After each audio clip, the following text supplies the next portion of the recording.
Hi friends, and welcome back. If you're new here, my name's Amanda, registered dietitian and mom of two, and I love helping families make nutritious meals simple and easy. Today, I have my brother, also the host of Kelp TV, and he worked on a fish farm in Vancouver Islands, and so he's here today to spill all the tea on fish farming. So let's start off with maybe sharing what fish were you farming? So we were on Vancouver Island in BC, Pacific Ocean, but we were farming Atlantic salmon. Most people's favorite fish, right? I feel like most families, anytime I ask them what fish do you eat, it usually is Atlantic salmon. Yeah, people like them, especially to farm because they're bigger and they're fattier. Just the way it grows, it's very profitable compared to growing like regular Pacific salmon, which would be native to the area. They tried to open a few fish farms that farm Pacific salmon, like coho, but it just wasn't profitable, and the market just likes Atlantic salmon more. And what variety of Atlantic salmon? This is a Norwegian stock, so most of the stuff we buy, whether it's from Chile or Vancouver Island, if it's farmed, it will probably be a Norwegian hatchery produced. Okay. Now, this is probably the question that most people are thinking, but what is truly the difference between wild salmon and farmed Atlantic salmon?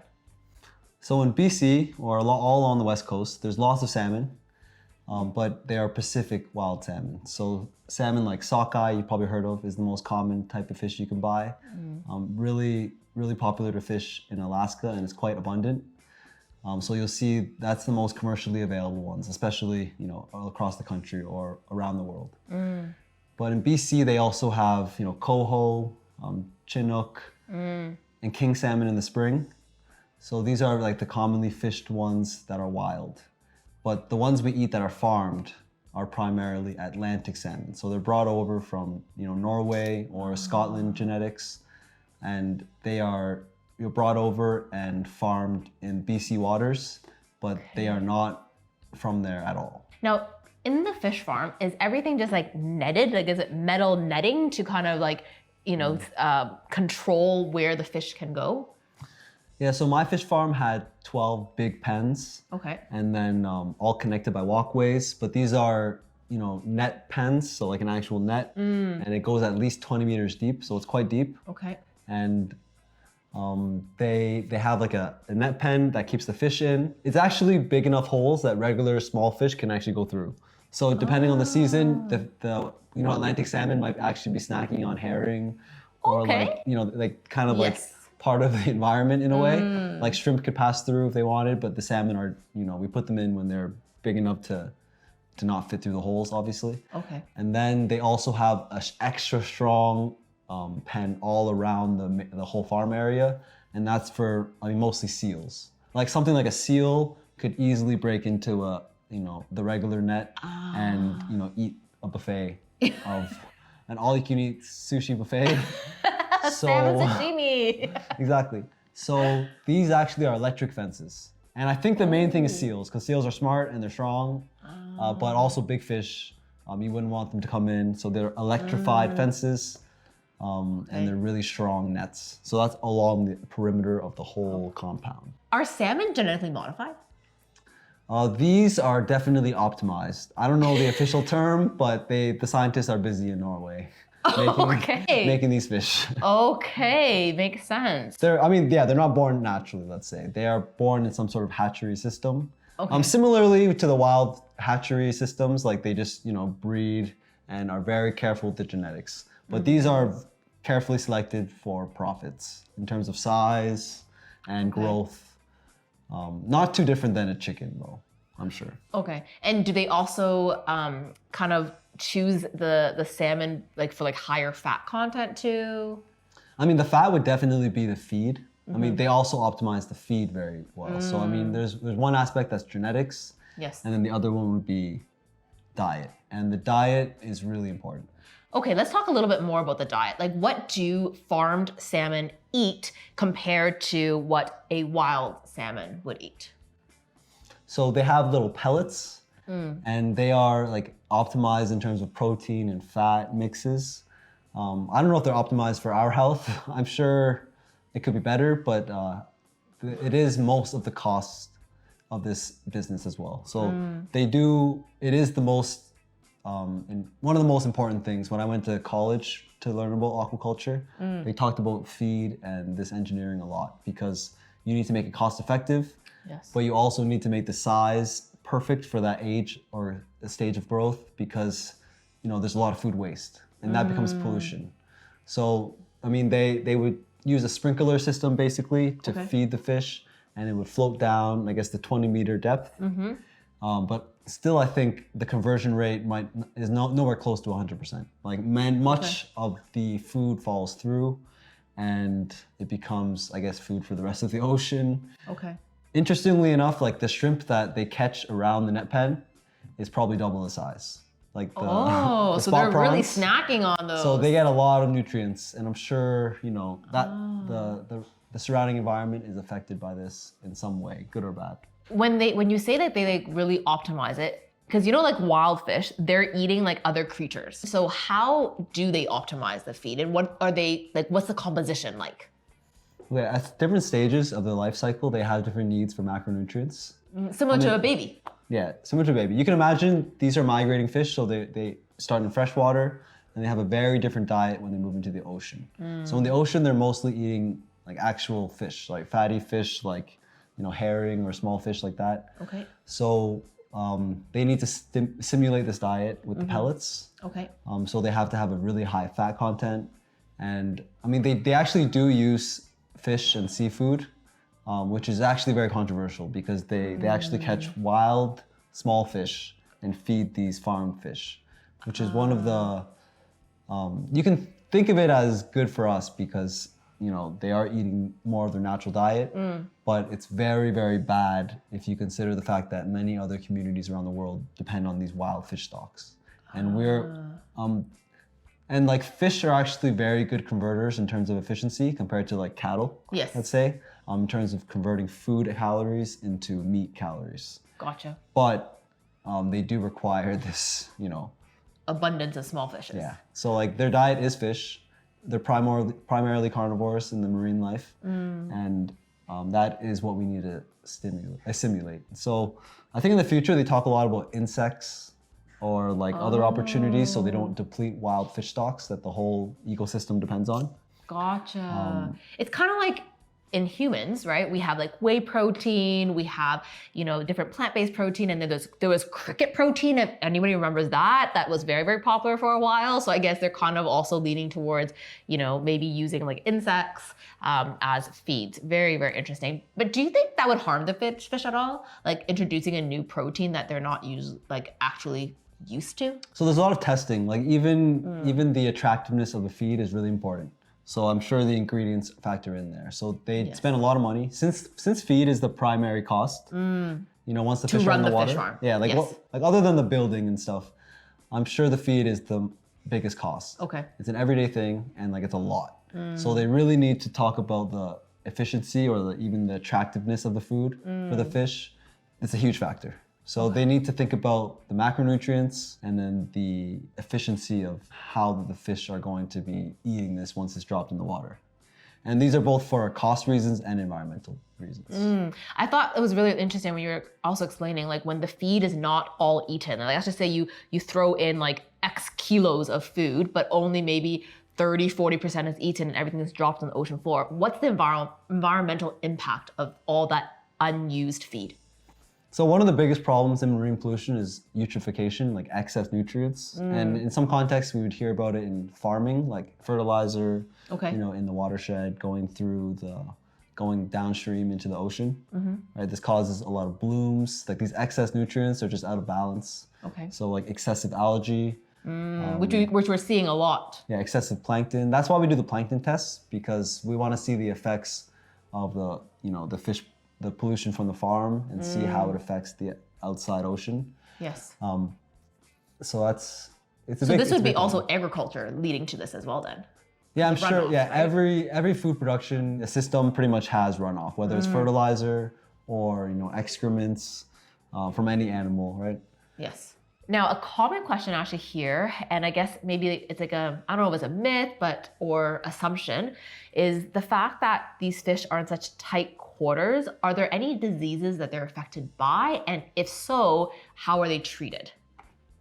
Yeah, the fish are quite close together and confined. Like I would say it's probably better than a chicken farm, but they are quite close together. And there's tens of thousands of fish in this big pen, right? So there are like issues, especially with sea lice. Sea lice. When I asked the technicians, they said they don't use antibiotics, but sea lice is a common problem in Atlantic salmon farming. Okay. One of the bigger problems you might have heard, and they actually treat these fish on a barge. Okay. So they would, when there is an issue, so we check for lice every week. We do a lice check, and if it exceeds the threshold for the sample, we have to take all the fish out of the water, like suck them up onto a treatment boat, and then they would treat them there with delousing chemicals. So it is just for like a few days, I think. Okay. And they would basically clean every single fish and then put them back in the pen. And that is the main treatment and the only medication that I'm aware of. And they are very adamant about that problem. Like they do check lice, and I think that's DFO mandated as well as for the commercial product. And now parasites. Let's talk a little bit about parasites and salmon. So these farm Atlantic salmon, if they never leave this, if they're taken from salt water, in the marine environment, they should be parasite free, meaning you could just cut it up and serve it right there. Right? There should be no need to deep freeze it because these fish are in a controlled environment. There's water testing, and in salt water, they don't have there are parasites in salt water, but you would actually physically see them. They're not the type that you would eat a regular piece of fish, and just get sick. That would be that would be fresh water. And they do migrate between fresh and salt water in their life, and that's why when you have a wild fish, you're not sure if it's from the deep ocean or from the stream, freshwater stream. So, there's a lot more variables, so you would just deep freeze it in case. But in terms of saltwater fish, in general, they wouldn't have eating it raw would not really be a parasite risk. So if I wanted to, I could take a fish out of the pen and just chop it up on the boat. And have poke bowls. And poke bowl. Wow. In theory, that's been done, and yes, it is okay. Okay, quick question. While you're on this fish farm, what's your diet like? What's the diet of the farmers? We actually have a really nice kitchen, and everyone I worked with was a veteran in the business. They weren't excited to eat the salmon. Maybe let's just say they eat it a lot. But they still do make candied salmon once in a while, and you're allowed to eat one every once in a while. But I think they just have no appetite for it at this point. It's not exciting. Yes. But I took fish out of the water and I was able to cook it, and I cooked it over. It was a whole fish. I ate it in 3 days. Wow. All the omegas. And it was great. I will say it is very fatty. So, it's nice one night. Yes. Maybe I eat it 2 nights in a row. But then by the 8th meal in a row, I thought, it was a little bit fatty, a little rich for my taste. But it was delicious. It was fresh. I was making, candied salmon, smoked salmon. I was frying it. I would make soup, and it tasted just like the ones you'd buy from a grocery store. Okay. And it was very fresh. Awesome. That's good to hear. So you heard it from my brother. He was actually still eating the fish, everyone. And you might have heard that it doesn't have color when it comes out of the water. They have to dye it or something. I think nowadays they are a little more smart about it, and it was actually the bright orange that you would see in sushi restaurants when I cut it up. Yes. I think it has to do with the feed. Now they have something in the feed that either is similar to their natural diet, or just has the ability to color its flesh. Interesting. So it's not adding. Do you think they'll add more beta carotene in there? It's something like beta carotene. Okay. I'm not sure exactly how they do it, but I remember hearing about that. That was That's a recent development where they've been feeding. So this is why now you'll see more Atlantic salmon with that richer orange pigment. Yep. Rather than that kind of bland look. So Isaac, now that you've been on a fish farm, has your impression of farmed fish changed? Yeah, in terms of health and the cleanliness of the environment, I think it was much better than I thought in terms of, I mean, the ocean is just going right through the net, right? The currents are taking everything, like bringing fresh water every second. And I mean, where we're situated is like pretty deep.